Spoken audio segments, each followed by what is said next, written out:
Hey, Dawn and Janine here, and we're talking about shiny object syndrome today. And this is a topic that I love because I am guilty. I'm guilty. I'm guilty. And sometimes because I want to be guilty of it, I'm enjoying it. And other times is a distraction. So let's kind of define it first. I think that would be a good way to go, Janine. So, shiny object syndrome or squirrel, it is totally anything you're using in your life to create distraction or to slow you down.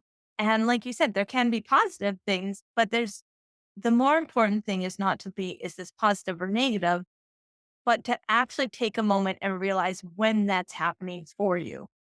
Because the judgment doesn't really help or serve anything, but to actually realize that it is happening in that moment, because often we don't realize it's happening until way too long down the road and we've lost that period of time. And your time is so valuable.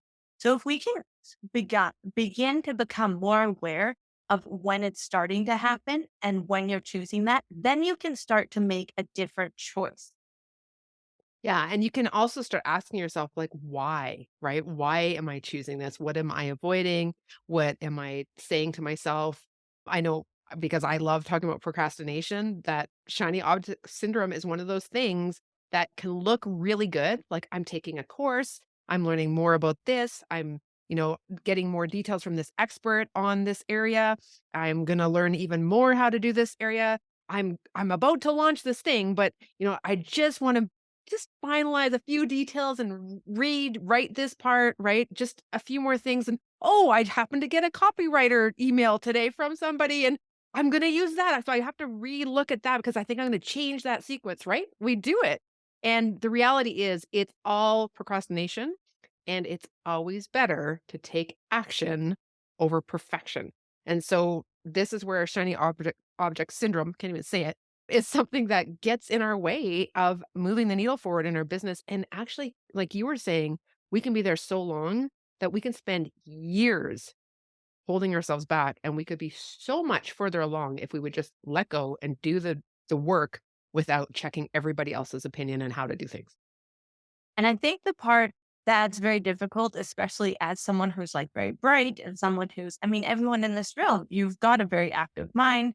You know how to think around a problem, which also means you can think around every reason as to why you can justify what you're doing. So you need to add the bells and whistles to make your program that much more awesome. People won't buy it unless you have these bangles on there. And really, the truth is, all that you need is very simple, but it's what we're telling ourselves we need. And then, like you said, it's why we have to get back to that why. What and I always love the line. Isn't that interesting?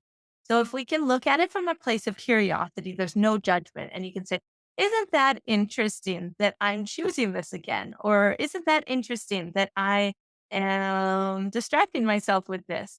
And by doing that, it can start, I wonder why that is. Oh, isn't that curious? And there's no judgment. It's just information. It's just learning. Yeah.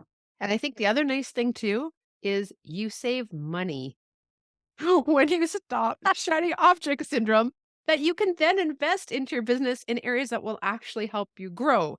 So if you are somebody who, feels like, oh, I don't have money to spend on this or I shouldn't invest in that, sometimes it's because you're actually investing in things only to keep you safe.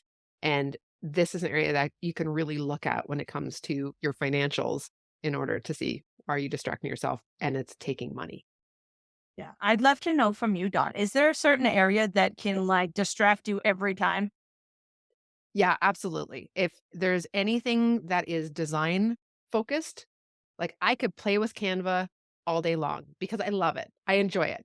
And there's not that I can't ever do that, but it certainly is not moving the needle forward in my business to design whatever for social media. So I've definitely learned that those are things that go at a certain part of my week if I feel like doing them, because then that's kind of a relief and a time of fun and play. And I still get to have that bit, but it's not taking the place of the actual jobs that have to be done. And I don't say half in a bad way, but have in the sense that these are the tasks that actually move my business and I know are necessary to do that. And the beautiful thing about being aware of that is now you get to enjoy doing that guilt free. You no longer feel like I know I'm doing this because I'm really distracting myself from that and I'm putting off writing that email I didn't want to write, then now you get to really feel the full joy of playing with Canva. And I know we all have these areas. So I want to go in the Facebook group today and have that chat and have that conversation. What is something that can distract you every time? What is your shiny object syndrome distraction? We can't wait to talk to you and hear from you.